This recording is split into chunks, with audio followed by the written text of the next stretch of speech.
Aujourd'hui, nous verrons à quel moment avez-vous sorti votre meilleure répartie. Cette vidéo vous est présentée par la chaîne Questions-Réponses. La chaîne où vous trouverez réponse à tout. Merci à Capucine Lacou, Mathilde, Vince et Shaishta pour leurs réponses à cette question. Nous allons commencer avec la première réponse de Capucine Lacou. J'étais en 5e, en cours d'anglais.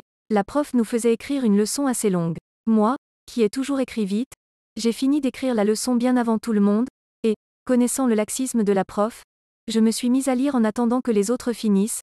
J'avais toujours un bon livre de fantasy sur ma table, à cette époque-là. La prof ne dit rien, car elle savait que j'aimais beaucoup lire et que j'écrivais rapidement, mais un élève n'était pas d'accord avec ça. Alors il m'a demandé, et, qui t'a autorisé à lire? Il espérait sans doute faire réagir la prof. Je lui ai répondu, et toi? Qui t'a autorisé à parler? Il en est resté bouche bée, pendant que toute la classe s'est mise à hurler de rire. Moi, je suis retournée à ma lecture, pour savoir si Harry Potter avait gagné le match de Quidditch contre Serpentard.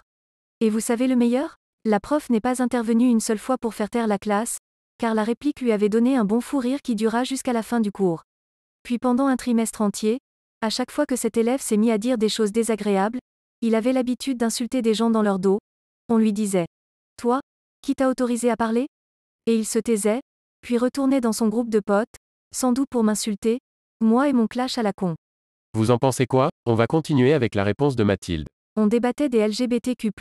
Ma mère me sort: Vu comment tu parles des LGBTQ, tu dois être lesbienne. Je lui ai sorti: Je suis contre la déforestation, je suis pas un arbre. La réponse suivante est de Vince. Au lycée, avec un prof qui pouvait pas me blairer. Jamais vraiment compris pourquoi, mais je pense que c'est parce que je n'étais pas aussi extraverti que lui et les relations faciles qu'il pouvait créer avec les autres élèves. Il nous rend un jour les copies de contrôle et je suis l'un des rares dans la classe à avoir une mauvaise note. En même temps, quand t'as pas un bon feeling avec le prof, dur de s'intéresser à ce qu'il dit. Étant dans son collimateur, il me demande alors, en faisant le fier et avec un grand sourire: Vous pensez pouvoir faire moins bien la prochaine fois? Et sans réfléchir, je lui sors: Vous pensez pouvoir me poser une question plus conne la prochaine fois? Exclusion plus rendez-vous avec les parents, mais ça valait le coup. Nous continuons avec la réponse de Shaishta. Quand j'étais enceinte de mon premier enfant, j'étais enceinte en hiéroglyphes. En gros, quand on me voyait de dos, on ne pouvait pas savoir que j'étais enceinte. Je portais bébé sur le devant, mon ventre de grossesse ne se voyait que de profil. Enceinte en hiéroglyphes donc. Comment ça, mauvais jeu de mots? Bref, tu me voyais de dos, tu savais pas que j'étais enceinte. C'est important pour la suite. J'étais donc à la caisse prioritaire du supermarché du coin, enceinte de 8 mois, crevée et étouffée par la chaleur, quand j'entends derrière moi une petite mamie dire d'une voix hautaine et hargneuse: Quand les gens comprendront que la caisse prioritaire c'est pas une caisse spéciale feignasse. Autant dire que ma patience était déjà bien entamée par mon caddie plein, je me suis retourné, dévoilant cette monstruosité qu'était mon ventre à ce moment-là, pour lui rétorquer: C'est pas non plus une caisse spéciale connasse, mais pourtant vous êtes quand même là. J'ai rarement été aussi fier de moi qu'à ce moment-là. Comprenons-nous bien, non, elle ne pouvait pas savoir que j'étais enceinte. Est-ce que c'est une bonne excuse pour son impolitesse? Qu'est-ce qui l'empêchait de me demander gentiment de lui laisser ma place?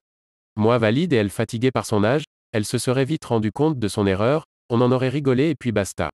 Et qui sait, j'aurais peut-être même laissé passer son petit panier presque vide devant mon caddie ultra plein. Tout ce qu'elle a gagné, c'est un beau moment de malaise et une longue attente. C'est la fin de la vidéo, merci d'être resté jusqu'à la fin. Si cette réponse vous a aidé, merci de nous aider aussi en laissant un like et en vous abonnant à cette chaîne. Ça nous permet d'avancer sur YouTube. Voilà, c'est la fin de la vidéo, laissez un commentaire pour nous dire si ces réponses vous ont plu. À bientôt.